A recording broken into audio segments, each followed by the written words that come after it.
रावण के अंदर बहुत बुराइयां थी, लेकिन वो शिव जी के भक्त थे और शिव जी की उनको कृपा भी मिली थी। रावण बहुत बड़े ज्ञानी भी थे, ज्योतिषी भी बहुत बड़े थे। तो चलिए आज सोमवार के दिन रावण और शिव जी की बात कर लेते हैं। आज आपको रावण संहिता का वो उपाय बताएंगे जो आपके घर धन लाएगा, आपको पैसे वाला बनाएगा, आपकी जिंदगी से कष्ट दूर करेगा। आज आपको आपके घर के बारे में बताऊंगी। आपका घर बड़ा हो या छोटा, लेकिन आपके घर को लकी बनाएंगे। वो कैसे लकी बनेगा आगे जानेंगे।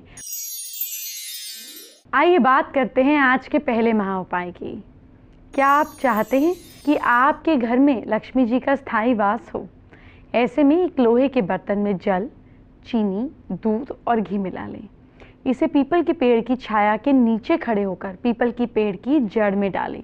थोड़ा सा ही करें, बस मन में श्रद्धा होनी चाहिए। इससे घर में माँ लक्ष्मी का वास होता है। रावण को हमेशा बुराई का प्रतीक के तौर पर जाना जाता है, लेकिन रावण एक विद्वान भी थे। रावण ने रावण संहिता में ऐसे कितने ही अचूक उपाय लिखे थे जिनसे आपके कई कष्ट दूर होते हैं, और ये सब किए हुए अचूक उपाय हैं। तो चलिए आज मैं आपको रावण संहिता के कुछ अचूक उपाय बता देती हूँ। रावण संहिता में धन प्राप्ति के लिए उपाय जानिए।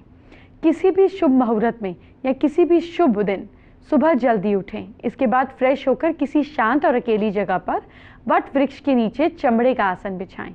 आसन पर बैठकर धन प्राप्ति के मंत्र का जाप करें। मंत्र नोट कीजिए। ओम ह्रीम श्रीम क्लीम नमः ध्वः ध्वः स्वाहा। इस मंत्र का जाप आपको 21 दिनों तक करना है। मंत्र जाप के लिए रुद्राक्ष की माला का उपयोग करें। 21 दिनों में अधिक से अधिक संख्या में मंत्र जाप करें। जैसे ही ये मंत्र सिद्ध हो जाएगा, आपके लिए धन के योग बनेंगे। अब रावण संहिता में लिखे पैसा दिलाने वाले दूसरे अचूक उपाय को जान लीजिए।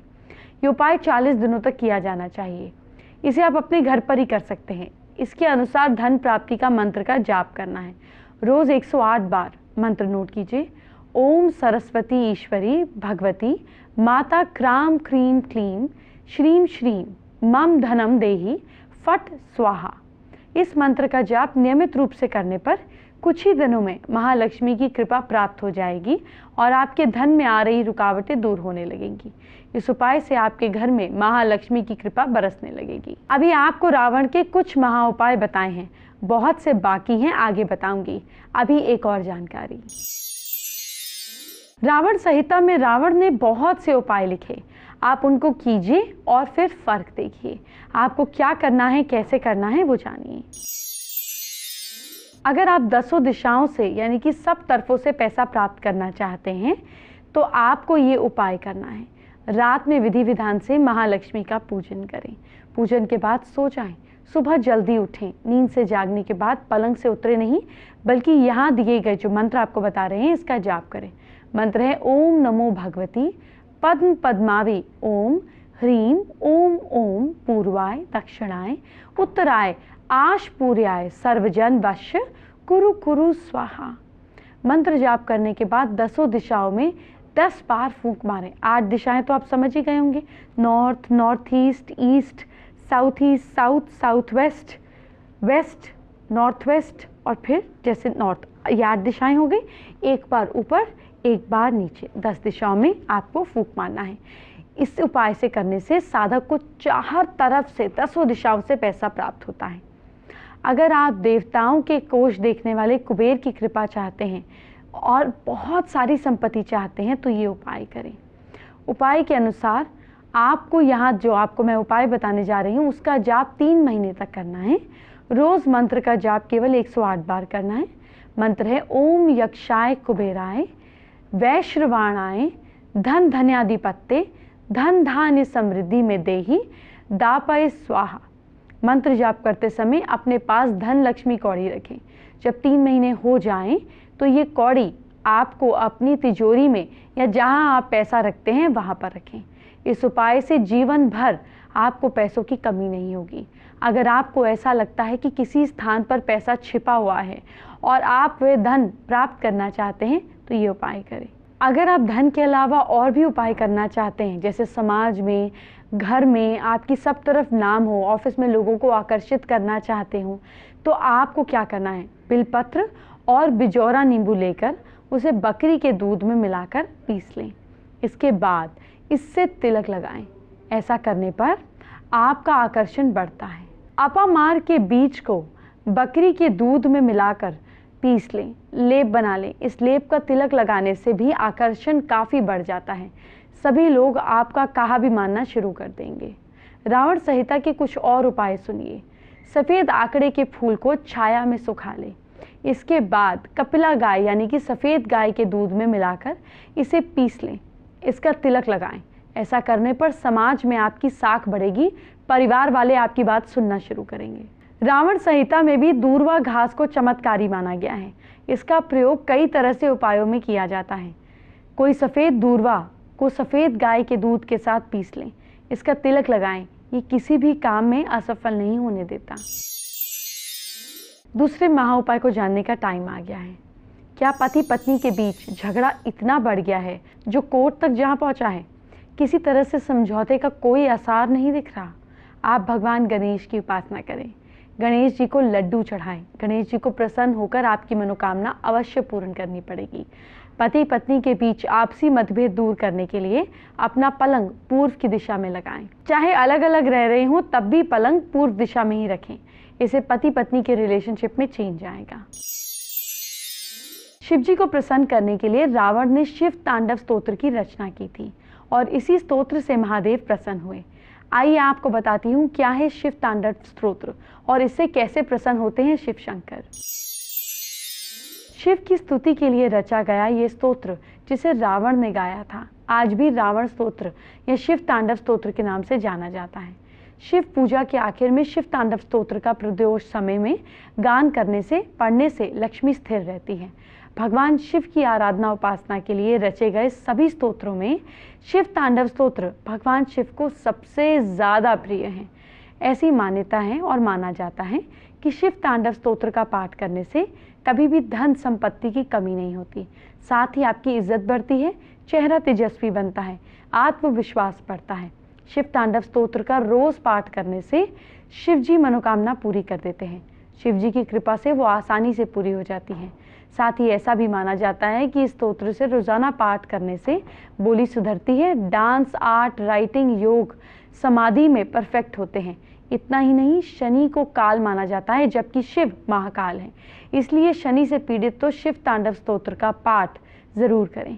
साथ ही जिन लोगों की जन्म कुंडली में सर्पयोग, काल सर्पयोग, पितृदोष होता है, उन लोगों के लिए भी शिव तांडव स्तोत्र का पाठ करना काफी उपयोगी होता है, क्योंकि हिंदू धर्म में भगवान शिव को ही आयु, मृत्यु और सर्प का स्वामी माना गया है।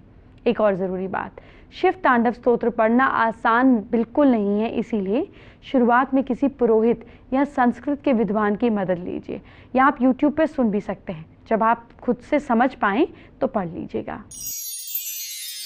आज आपसे आपके घर की कुछ बात करना चाहती हूँ। मुझे कुछ दर्शकों के मैसेज मेल आते हैं, जिसके बाद मैंने सोचा कि आपसे ज़रूरी जानकारी शेयर की जाए। आप तो जानते हैं टूट फूट तो घर में लगी ही रहती है। कभी बर्तन टूटते हैं, कभी मोबाइल की स्क्रीन टूट जाती है, कभी कुछ और टूट जाता है। आप अक्सर टूटी फूटी चीज़ों को जोड़कर काम चला लेते हैं, लेकिन वास्तुशास्त्र के मुताबिक घर में कुछ चीज़ें ऐसी होती हैं जो टूट फूट जाएं तो उन्हें तुरंत घर के बाहर फेंक देना चाहिए। बर्तन घर में टूट फूट जाएं तो इन बर्तनों को बिल्कुल ना रखें, इससे लक्ष्मी प्रसन्न नहीं होती और घर में गरीबी आती है।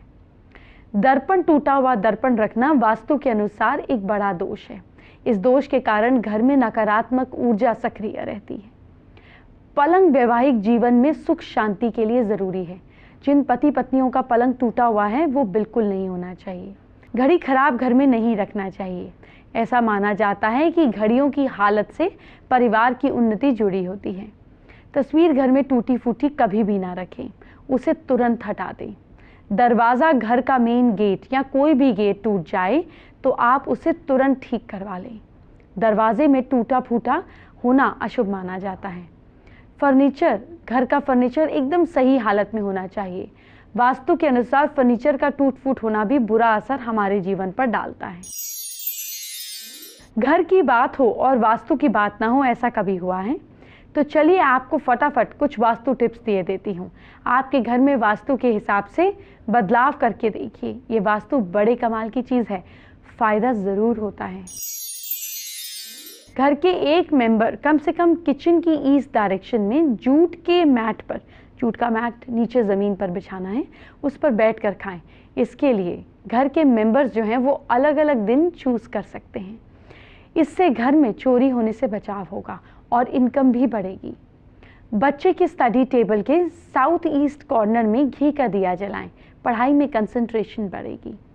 अपने घर की नेम प्लेट बड़ी और पीले रंग में बनवाएं। अपने घर आने वाले गेस्ट हमेशा आपसे खुश रहेंगे। अब आज का तीसरा महा उपाय जान लेते हैं। क्या घर में सुख समृद्धि नहीं है? बार बार घर का चैन खो जाता है। घर में सुख समृद्धि लाने के लिए मिट्टी के सुंदर से बर्तन में कुछ सिक्के लाल कपड़े में बांध कर रखें। इस बर्तन को गेहूं या चावल से भरकर घर के नॉर्थ वेस्ट कोने में रख दें। ऐसा करने से घर में पैसे की कोई कमी नहीं रहती। आइए बात करते हैं स्पेशल एस्ट्रो टिप की। क्योंकि आज हम रावण की बात कर रहे हैं, आपको रावण स्तोत्र से जुड़े या रावण के उपायों में एक खास बात और बताती हूँ। बहुत सारे लोग रावण के उपाय करते हैं, रावण संहिता के उपाय करते हैं, जिससे ग्रहों को बांध दिया जाता है। ये बिल्कुल ठीक नहीं है। ऐसी कोशिश रावण ने भी की और उसका भुगतान भी भुगता। इसीलिए कभी भी ग्रहों को बांधे नहीं। अगर कोई ग्रह तंग भी कर रहे हैं, आदर सहित उनसे प्रार्थना करें। किसी भी इंसान, अगर कोई इंसान भी आपको तंग कर रहा है और आप झुक जाएं, माफ़ी मांगे, ज़मीन पर लेट जाएं, तो वो इंसान आपका क्या बिगाड़ेगा? आपको माफ़ी करेगा ना। ठीक इसी तरीके से बुरे ग्रहों का भी रावण संहिता में अगर कुछ ऐसे क्रूर उपाय हैं, कुछ ऐसे उपाय हैं जो बहुत स्ट्रॉन्ग हैं और ग्रहों को बांधने के हैं, ग्रहों के साथ किसी तरीके से ज़ोर ज़बरदस्ती करने के, वो आपको नहीं करने चाहिए।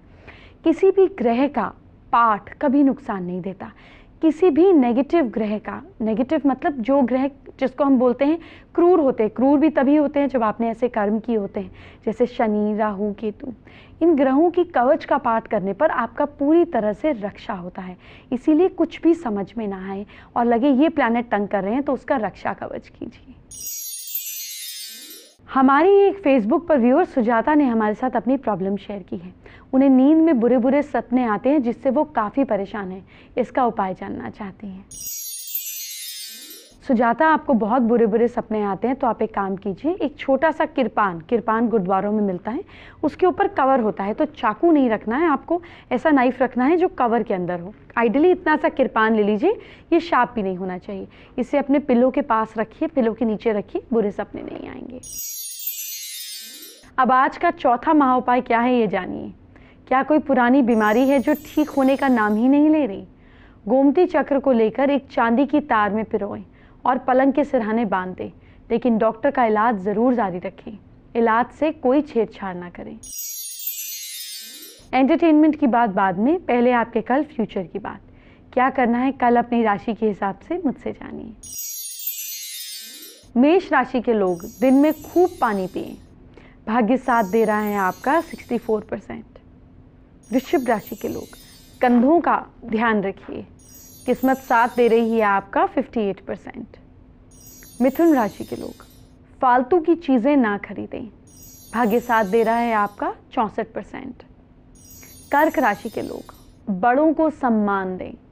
भाग्य साथ दे रहा है आपका 66%। सिंह राशि के लोग चाय ज़्यादा ना पिएं। किस्मत साथ दे रही है आपका 60%। कन्या राशि के लोग शिव जी का नाम लीजिए। किस्मत साथ दे रही है आपका 70%। तुला राशि के लोग ज़्यादा पैसे खर्च ना करें। भाग्य साथ दे रहा है आपका 62%। वृश्चिक राशि के लोग बहन से झगड़ा बिल्कुल ना करें। लक साथ दे रहा है आपका 59%। धनु राशि के लोग दिन में खूब नींबू पानी पिएं। लक साथ दे रहा है आपका 67%। मकर राशि के लोग खाने के बाद सौंफ ज़रूर लीजिए। किस्मत साथ दे रही है आपका 68%। कुंभ राशि के लोग हरी सब्जियां खाइए। भाग्य साथ दे रहा है आपका 65%। मीन राशि के लोग बाहर का पानी ना पिएं। किस्मत साथ दे रही है आपका 55%। आइए अब आपको आज के आखिरी और 5वें महा उपाय के बारे में बताते हैं। क्या घर में पैसा ठहर गया है? ध्यान रखना है कि आपके घर में कोई नल लीक ना करता हो, लेकिन पानी टप टप टपकता ना हो, और आग पर रखा दूध या चाय उबलनी नहीं चाहिए, वरना आमदनी से ज़्यादा खर्चा होने लगने लगेगा। कल होगी सुहाग की बात, कल होगी चूड़ियों की बात, कल होगी रंग की बात। कल ऐसा बहुत कुछ बताऊंगी जो हर महिला सुनना चाहती है, जानना चाहती है। लेकिन अब मुझे इजाज़त दीजिए, अपना ख्याल रखिए। Bye bye, take care.